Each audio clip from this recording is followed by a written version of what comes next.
Hi, my name is Corey Biazzo, and I'm a practicing American civil litigation attorney, and you are watching Executive Coup.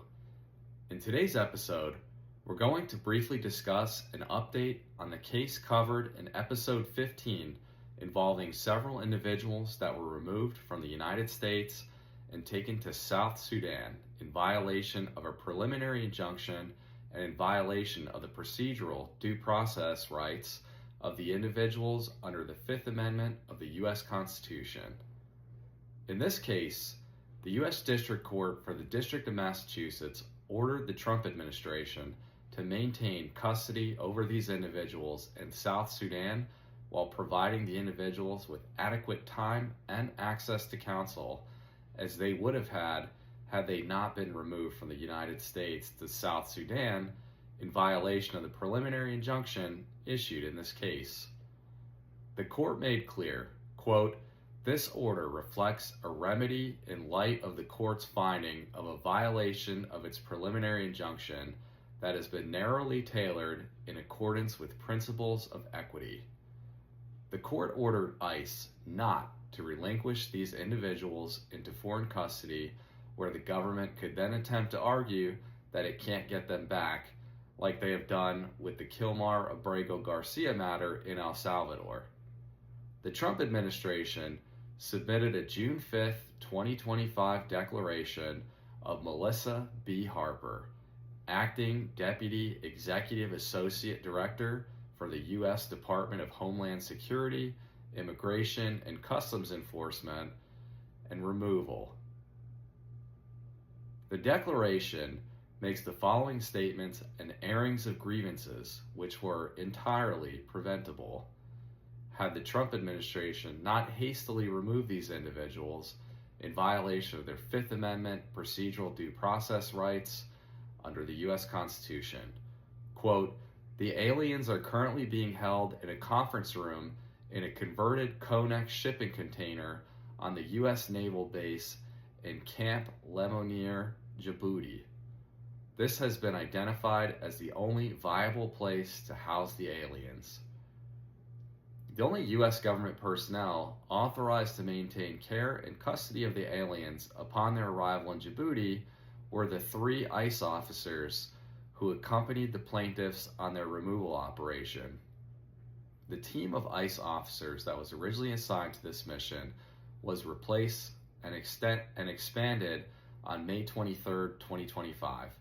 However, having to switch teams creates additional problems as ICE must identify officers that are available to work in the same potentially deleterious conditions. There are currently 11 ICE officers assigned to guard and maintain custody of the aliens and 2 ICE officers assigned support the medical staff. The 11 ICE officers are divided into groups of 2 and work 12-hour shifts. 5 officers are assigned to the day shift and 6 officers are assigned to the night shift.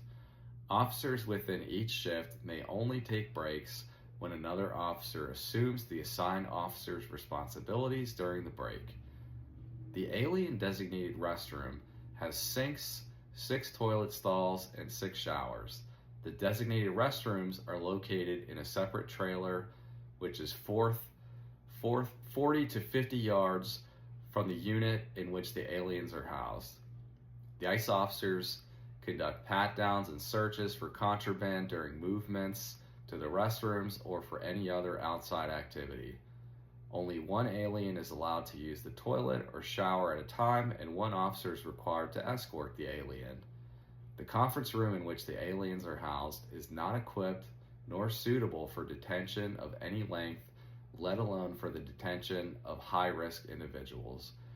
Notably, the room has none of the security apparatus necessary for the detention of criminal aliens. If an altercation were to occur, there is no other location on site available to separate the aliens, which further compromises the officer's safety. ICE officers are currently sharing very limited sleeping quarters consisting of a trailer with 3 sets of bunk beds and 6 beds in total. Currently, U.S. Department of Defense resources are being used for an for these aliens, causing disruption to the station's operations and consuming critical resources intended for service members. ICE personnel had to interrupt the flight and disembark in Djibouti without being on anti-malaria medication for at least 48 to 72 hours prior to arrival, as recommended by medical professionals. Djibouti utilizes burn pits as a way of disposing trash and human waste. The burn pits are located within 5 miles outside the base and turn on at night. These pits create a smog cloud in the vicinity of Camp Lemonnier, making it difficult to breathe and requiring medical treatment for the officers who have experienced throat irritation. Some officers have taken extra precaution by sleeping with N95 masks. Upon arrival in Djibouti, officers were warned by the U.S. Department of Defense officials of imminent danger of rocket attacks from terrorist groups in Yemen. The ICE officers lack body armor or other gear that would be appropriate in case of an attack. Put these people that were illegally removed from the United States on a flight back to the United States and give them their day in court, and you can avoid all this hassle. Keep following Executive Coup for further updates on this matter and others related to the apparent executive coup attempt that is unfolding in the U.S. federal government at the direction of President Donald J. Trump. Thank you.